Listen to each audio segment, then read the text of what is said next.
Hey viewers, welcome to another game with Casual Pro Gamer. This is game number 2 of the best of 3 between Strelock as the Terran in the bottom left and GosWser as the Zerg in the top right, as you can see. Wow, he has chosen a very unique color. I'm going to try to change that up a little bit because I don't know, no, that's the same. So I know you can change that now because they made colorblind modes, but yeah, this is really annoying because he has virtually the same color on his units as there are the minerals. So it's going to be really hard to spot units just that are in close proximity to these minerals, or well, even in big groups. I don't know, it's going to be hard to spot that. Obviously my preferred colors would just be red and green. I can't use yet red and green though because of the colorblind people, and I know for a fact that some of my viewers are colorblind and they requested for me to basically have the colorblind mode on whenever it's available in the game, which I will do.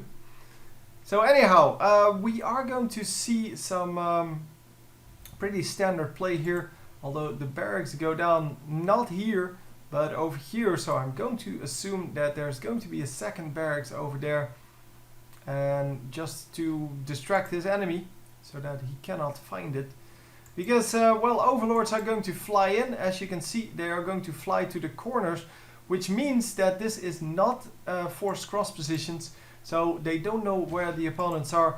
And in this case, because they are in cross positions, it's still all good.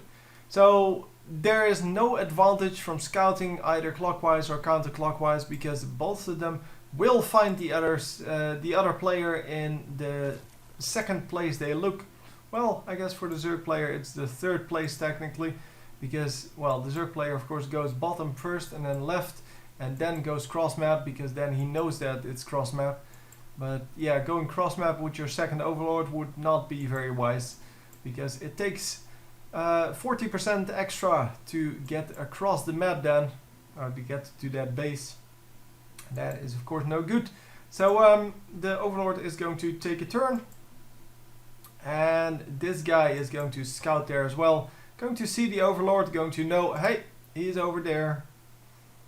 And so does the Zerg player. Well, but yeah, the Zerg player already scouted the entire way, so he's going to make sure he's going to scout here and not make the mistake of just going straight for this base and then realizing, oh my god, he just tricked me with an SCV, because that would really suck. So we are coming in here with the SCV. SCV of course not really caring about anything at this moment. It is basically a sacrificial SCV. It only wants to see the front of the base, but it knows that if it goes further in, that these two Zerglings, which are made with the express purpose of killing him, that they are going to indeed kill him, and that is not what we want. We want to keep our SCV alive. So, Marines coming up? No, Hellions actually already out. Did rush that quite hard, and oh, the Hellions just moving straight forward. Okay, one more shot. There you go. It takes 3 shots to kill a Zergling. 3 Hellion shots, that is. And as you can see, because there are only 2, he takes him 2 shots. With 3 it only takes you 1 shot. So you definitely want 3 or more. So yeah, Queens can only really be assaulted with 6 or more. So yeah, this Queen defense is good for now. It's good enough until more things come up, and as you can see, the Zerglings are even pretty safe. Wow, he only sniped 1 Zergling. He didn't damage any of the others, which is kind of surprising. I did not expect that at all, because he launched 4 attacks in there, and they're line AoE, so they hit everything in that line, and they came from 4 different sources, and still only 1 of them got killed. That is pretty impressive. So 2 more. Oh, it's Widow Mines. Yeah, Widow Mines can always defeat Queens, obviously, because Queens cannot see them. So if they run into them, yeah, they are in trouble. And here are the Roaches. Roaches already out. He's going to have to burrow these Widow Mines very quickly. The Queens take the damage though. Oh my god, lots of damage going down, and wow, just insane damages going down on these Zerg units. And can he actually pull this off? Of course, yeah, the Zerg is in his own base, so he does have shorter supply routes, but he is going to defeat this even without reinforcements. And there we go, we are running out with the Widow Mines.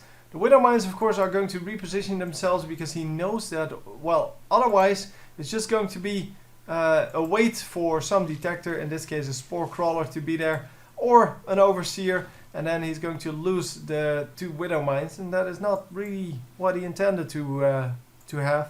He is going to just burrow the Widow Mine over here and over here, just to make sure that he can spot at least until the next base comes up. And as you can see, this guy already shot at something, so it probably killed another drone, and this one is still, well, available. So this base is now taken. The Zerg player doing a better job this time of getting the bases out. Obviously that is what kind of lacked last time. He did get a nice army out, but couldn't really get his bases out, and that is something that you really want. You really want to have those bases. And look at the difference in supply, by the way. So wow, there's like a 20 difference in supply, and that is in the advantage of the Zerg player. So already we see that yeah, the one worker killed really doesn't matter. We see that the resources lost on the Terran side are a little bit higher, but it is not a big deal. Obviously, one drone / SCV is not going to make a difference at all.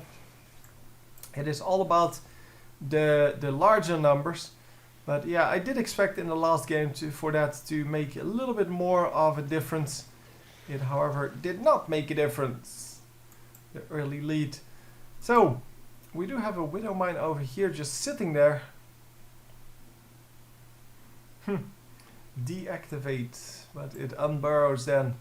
So yeah, there hasn't been a bug found yet where you can deactivate the Widow Mines while keeping them in the ground, which you could with the previous, yeah, well, their predecessors, I guess, the previous, well, sort of Widow Mine. You had the Spider Mines, which you could deactivate, and you had the Lurkers, which you could deactivate. Both of which were very good tactics, very, yeah, very nice tactics to watch as well. And I really hope they're going to include those kind of plays in this game as well. Because even though it may not be like the best thing to have in your game, it's not intended to work like that, obviously. And we are going to drop a massive amount of roaches here. And are they going to be able to clean this up? Large amount of roaches. No, the roaches are going to do so well here. Dropping on top of the tanks, making it very hard for the tanks to do anything. And he now does have some tanks that are still able to shoot, but the tanks are going to get taken out. The bunker is going to be ignored, and he's going to take out this base. No, wow, he's just going to drop in the main base then. Okay, so we do have the drop right here, but this is way too low health. Could have taken out that base, and these overlords are all going to die to the Vikings if he doesn't retreat them. They die very quickly to Vikings, and is that going to be enough? Yeah, the roaches are going to come in from the front though. He's not going to care about this at all, that he's going to lose all of these overlords, although he is in the minus now. He will have to produce quite a few overlords to make up for this. I don't know why he didn't fly them out, because there was no reason to lose all of these units. But, well, he did get quite a few kills going. And I guess that is all he wanted.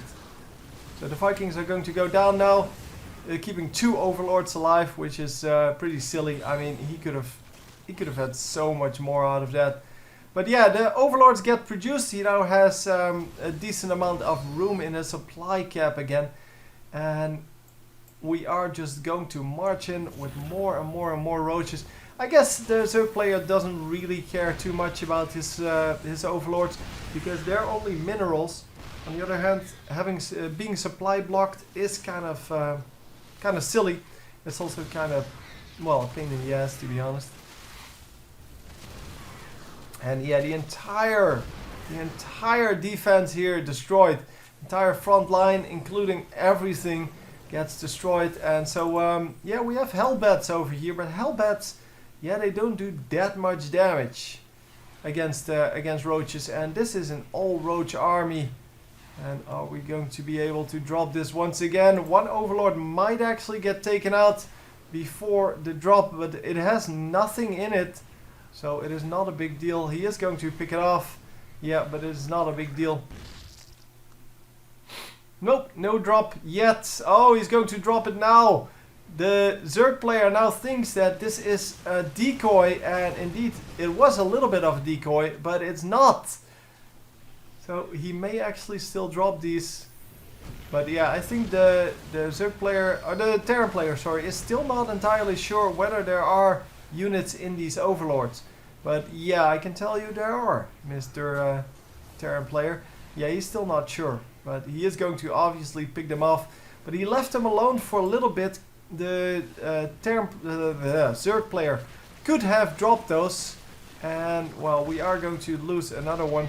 Yeah, all of the roaches now out of here, and they are going to try to combat these Hellbats, but Hellbats so much splash damage. Although the splash isn't really important because, well, the main thing is that they do less damage versus armored than they do versus light. And look at the amount of troops that he actually lost there. Those tanks doing so much damage. Tanks do 55 damage versus armored. It is splash damage, so you even get that damage on neighboring units, and that is just an insane amount of damage. Of course, he can just burrow or research the burrow and use the burrow to get past this entire defense and then unburrow over here, because then only this tank can shoot and the other tanks cannot shoot because, well, they have a minimum range. It doesn't show. I don't know why it doesn't show properly. They cannot shoot at units that are too close. And it seems that yeah, we do have a GG coming in because of these Mutalisks. The Mutalisks are going to do great against the tanks and the Hellbats because both of them cannot shoot air. And there's basically nothing else to defend against this. So very nicely played by the Zerg player. This makes the game a 1 versus 1, 26 workers killed. That is an insane amount. Resources lost, there you go. It's pretty much equal. The Zerg lost a little bit more, but the Zerg also has an extra base up. It's 2 bases versus 3 bases, and yeah, indeed 2 extra bases coming up. Oh, this is not a base. 1 extra base coming up then. So it was going to be 4 versus 2, but that was not the problem.